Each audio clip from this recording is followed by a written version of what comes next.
Hey guys, thanks for tuning in. It's the one and only Optibotimus coming with another video review. And on today's episode, we're going to be taking a look at something very special. Today, we have the new Loot Crate exclusive NECA Teenage Mutant Ninja Turtles Shredder. But unlike any Shredder that we've gotten before, I mean, we all know pretty much this guy as Shredder. If you're a really hardcore fan, you might recognize this guy. This is how Shredder looked in the original Mirage comics. The problem, though, is those original Mirage comics were all done in black and white, at least for the first few issues. But this is that version that we got as part of a box set that included Shredder and then several foot soldiers. I have always wanted a black and white version of this guy to go along with the black and white turtles that they gave us many, many years ago. And this Loot Crate exclusive, the first release from them, is probably the closest that we're going to get, at least in the foreseeable future. Now, for $150, you would sign up for their subscription thing of sort. The first release was this. The second release is an arcade version of one of the turtles looking electrified. If you remember from that old Turtles in Time, or maybe I don't even remember which turtle game it was, but it's a glow-in-the-dark turtle that looks like he's being electrocuted. The next figure is going to be a cartoon version of, I want to say, Rocksteady, as he appeared in the cartoon in one episode when he was wearing an Easter Bunny costume. Both him and Bebop and Rocksteady did that. They haven't announced what the bonus figure is, which can be anything, but most people think that it's going to be both Bebop and Rocksteady looking like the Easter Bunny. Honestly, I don't care too much about those two. I also don't care about the electrified turtle. This is the one that I wanted, but I didn't want to pay the $150 to sign up just to get this. So I bought this from someone that was local to me. I did just get the figure. I didn't need all the other stuff. You got a little tote bag with it. You got a t-shirt. You got a little thermos thing. A couple little pins and things like that. Loot Crate kind of stuff, right? This is all I cared about. This is what I wanted. For the package, you got a really nice open window that showcases the figure and his accessories. I'm trying to see. It looks like you got a couple new ones, like with some bow and arrows and stuff there. I really love this silver foil. That looks really cool. Very reminiscent of that black and white look. You come around to the side. And Ninja Turtle fans that have seen the comic would recognize that. That's one of the images from it. And you can see with the silver foil, it's given that black and white sort of look. The other side here has the Teenage Mutant Ninja Turtle logo, NECA, all that stuff. Come around the back, and you got product shots for them. Of course, you still have the Nickelodeon logo, because I guess they have to do that as well. This one is probably going to be a rare one for collectors to get, because that Loot Crate is sold out. So it does kind of pain me to do it, but I have to open this. And, you know, to be able to show this, you got to show him in the comic book, right? So I don't get a chance to bring this out very much, but I have my graded Teenage Mutant Ninja Turtle #1. Guess I'm going to have to open. I'm not going to open this. Did you think I was going to open that? No. I got this. It's a Teenage Mutant Ninja Turtle Ultimate Collection. It's got like the first 5 issues in here, but like I was saying, they're black and white. So the cool thing about using this black and very dark blue is it kind of looks like shadowing. So let me flip through here, and no, that's not right. Let's see, where's he at? Is this it? I'm trying to look to see here if, oh, there we go, Shredder. You can see him kind of hanging out there, but this is kind of like what that image is loosely based off of sorts. So you got that right there. But like I said, the black and white nature of it really does come across very nicely with this blue coloring. Ultimately, I do wish that it was still black and white, but I think that the black, because most of the time he's in the shadows, unlike the turtles. You can see the turtles here usually are very easily distinguished. I mean, they're not all that black. There is some shadowing, but most of the time, Shredder is very dark, like you can see right here. In this, he absolutely kicks the turtle's butt.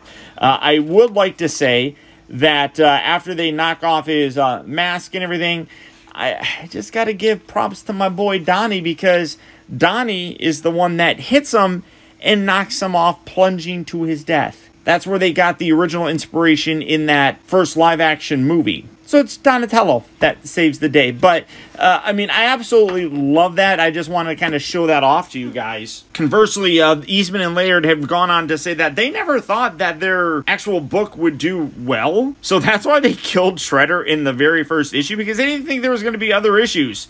But it sold so well that they eventually bring him back. But I know that's a whole lot of extra stuff. I'm just kind of gushing about Ninja Turtles in general, so I hope you guys enjoy this. But for the packaging on this, that's about it. So without further ado, let's get him out here and see how cool he actually is. And here we have Shredder open up and out of his packaging. And this is a terrific look for this figure. Now, many don't know that back in the day when they were releasing these, there were plans to release a Shredder and several foot soldiers. But back then, the Ninja Turtles in that look really weren't all that popular. So the Shredder, the foot soldier, April O'Neil, Mousers, all those things that NECA was planning ultimately got canceled. However, they did do prototypes of this, and this is basically what that figure always was. I want to say that this is an exact reuse of that original mold, so it's come full circle for them. And I remember seeing these way back and then even asking Randy Falk of NECA if any of those exist. And he said, yeah, but just the prototypes, which were never going to go anywhere. So I was kind of disappointed, but it's great to finally get this. Now, for his accessories, they are new. He does come with this little sickle kind of weapon. I do have to challenge Anthony's Customs. I did watch a video of his because NECA sent him this figure. I wasn't that lucky, so I do have to say that he said that this chain was plastic. It's not. It's metal. It's a full metal chain. So there's that. But really nice detail on here. You can see a really nice silver with some black accents on there. Even on the handle itself, you can see some of those almost like pencil lines on there. That's really cool how they do that. A little knob thing here. Now, the thing is, in that original issue of Ninja Turtles, and that's what I'm basing this on because he didn't come back until, I don't even remember how long it is. He's not in the first 5. Well, he's in the first one. I'm looking up at my comics on the wall. It wasn't until at least after the 5th issue that Shredder came back, but he never used this weapon. When he fought the Turtles in that first issue, he just used his hand and all the armor. So this is nice, and then he also does come with a bow and arrow, which is really cool. Great detail on here, really nice silver paint. Hopefully that's staying focused. I had noticed that with my new camera, it has a tendency to focus weirdly, but really nice brown paint detail. Same thing with the little feathers. You got some nice line work on there. It does have a slight separation, so you could theoretically put it on here. You got a string. Let's see how this works. Let's it does kind of sit in there, not very well, but you can see stringy and flexible. And let's see how, oh Jesus, oh that's gone. Okay, so that's gone for a while. But same great detail on this with the nice paint, and then you got the pencil marks. Again, not necessarily pencil marks, just kind of looks like it. And then really nice string on here. Probably wouldn't play with that too much, but it is what it is. But like I said, he never really used those as weapons. So I don't know why they didn't give us something a little bit more specific. I'm going to bring in the comic again. After Donatello beat him and threw him over the ledge of the cliff right here, he basically disappeared, and they didn't even notice it, honestly. They just said that all that was left was one of his gauntlets. That was literally all that was remaining of Shredder, and they're like, it seems the Shredder has been shredded. And I'm like, really? That's the end of you? You guys aren't going to worry about like where he disappeared to? But we are the Ninja Turtles. We strike hard and fade away into the night. And then, like I said, initially, they never anticipated this going beyond this one issue. So that's him just kind of well, the arm of him, you can see, I can't tell who that is. That's Donnie, that's That's Leo. I can't tell if that's Mikey or Raph. Maybe that's Raph, because it kind of looks like this. There's a sigh right there, but it looks like he's just tossing the gauntlet off to the back. They could have included that as an accessory. That would have been nice. Also, earlier he used here it is, a little thermite grenade. I mean, it would have been a small weapon to have, but that would have been something, because like I said, he just fought without any weapons. Maybe they could have included a battle damage face. I mean, he got really messed up. I mean, you can see right here, I mean, this was a dark comic. You can see he actually gets impaled by Leonardo. I mean, the comic was a dark comic. It's kind of funny in that regard, especially what Ninja Turtles has become. But for comparison, I've been meaning to do this forever. Here is Donatello. He is Michelangelo. I gotta get these guys standing decently. Here is Raphael. Turn his head. And of course, the one and only Leonardo. So there's the 4 turtles. I've been wanting this for the longest time. Granted, I still would prefer a full-on black and white representation of him. But this works for me. Maybe instead of doing like the silver, they could have did white on it just to kind of blend in a little bit more. That would have been a preferred look for me, but that is pretty subjective of a criticism, I guess you could say. Setting these guys off to the back, and then bringing in, I kind of showed this a little bit, but here is that original one that came out with that 4-pack that included the Shredder and then 4 foot soldiers. Like I said, those were always done, and you can tell because this is an older time. They use like more rubbery plastic with this, which is, you know, it is what it is. But these are definitely older designs, and you can really see it with some of the articulation. Like the neck section here is very much like what they used to use here, where they have, come on, stand up, Shredhead. They use a little pin hinge joint right here, so you can rotate that down, but then it could also rotate around, and then the top section was on a ball joint. So the articulation is much like the old version, so they've changed it up considerably with their newest releases, and you can see basically what they decided to do here was create a full color representation of this guy. I think that this looks better. I mean, this looks cool. This is how he would look if they were colored, obviously, but I think he's the coolest. I don't like that there's a blue scrape right there. That, I don't know if I'll be able to get that off, or maybe I can just use a little bit of a silver Sharpie to get rid of that, but a little sloppy paint right there. But the overall look on this figure is gorgeous. You can see a lot of that shading and kind of, like I keep saying, like the pencil work. You saw it a lot here with the Ninja Turtles and how that kind of looked like when you look at the shell and all that stuff. I mean, they had a lot of that implemented on it, and it's done here as well. A lot more shadowing because, as I said, he was in the shadows a lot more. So it works. And then you got the blue, which again, you kind of can stretch your imagination and think of that as more of a shadow of sorts. But I love the way that this guy looks. Now, for the more recent look, this is how Shredder turned out. When the cartoon got a hold of him, definitely less menacing, I would say. A lot of the same elements with the overall design, but this guy definitely has a lot more of a menacing look than this one. Maybe it's just because of the eyes. Like, these eyes, it's just a black, get that arm out of the way, a black paint with some white picked out for the eyes. I mean, that really does kind of look a lot more evil looking. Just gorgeous, gorgeous detail around the entire thing. It's a reused body, but it works perfectly. First articulation, the head is on a ball joint up here. This is really loose on mine. It's a little unfortunate how loose that is, because the original one, yeah, the original one was definitely not that loose. What kind of ball joint? Oh, that's not even coming off. It's pretty much just like this peg here is the loose one, so that's really unfortunate how loose that is. Wish that was better, but it is what it is.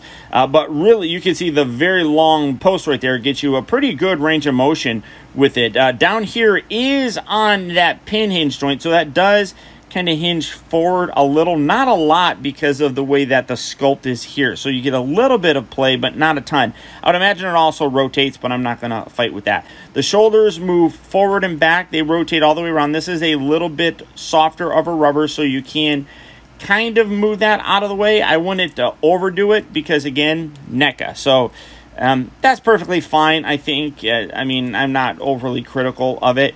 It does hinge out. It is a little bit more limited there, about that far out, so about 45 degrees outward, I would say. He does rotate at the upper part of the bicep. He's got 2 bends at the elbow, which is really nice. You got the wrist rotation. You have a hinge forward and back. I also should mention that he does come with a pair of holding hands for his weapons. The problem, though, is it's a little bit loose in the hand. So going like this, that's, oh jeez.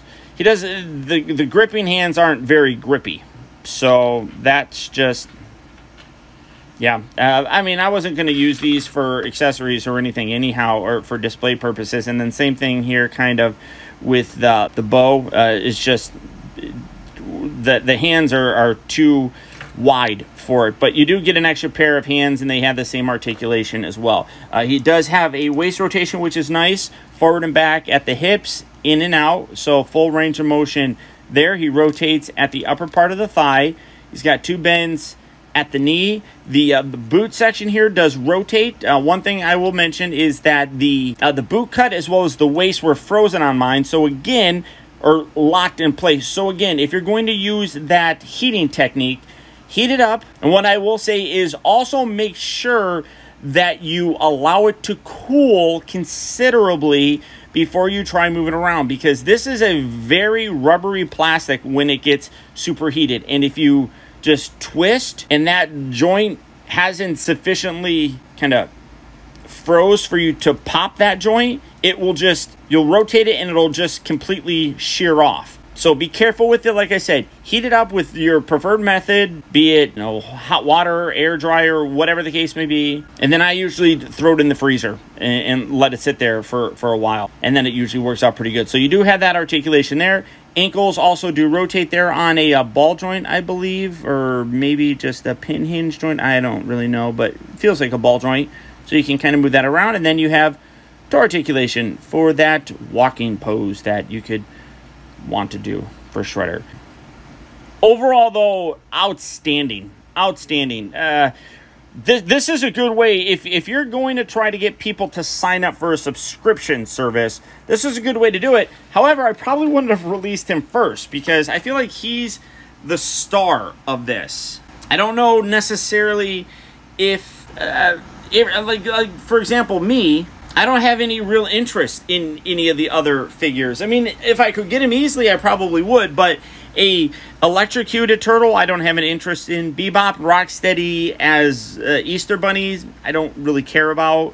This was the main star for me, so I really feel like they should have waited to the end, but I think that would have pissed off collectors as well. So I get why they did it like this. I just think that if it was me, I don't know if I would have done that, because it means that people like me don't have to sign up and just buy it aftermarket. And this is definitely one that I think will go up in value, much like these original turtles. These are ones that are never going to leave my collection, but the value on him, I do think, will absolutely rise. So as I said, unfortunately, the Loot Crate subscription is sold out. It's done. But these figures will absolutely be available in the aftermarket. If you're interested in it, I would jump on it as quickly as possible while the price is between $130 and $150. Like I said, you're going to pay $150 if you got the whole thing anyhow. I guess if you want all 4 of the releases, it could get pretty expensive. But luckily for me, I only wanted 1, so it didn't bother me too much. But I definitely think, as I said, that this will go up. So if you want to get it now while you can. But beyond that, guys, that's about it. Remember, if you like this video, I would really appreciate it if you would do one very simple thing for me. And that's just to hit that thumbs up button. That one very small gesture really does go a long way towards helping me out. And I would really very much appreciate it.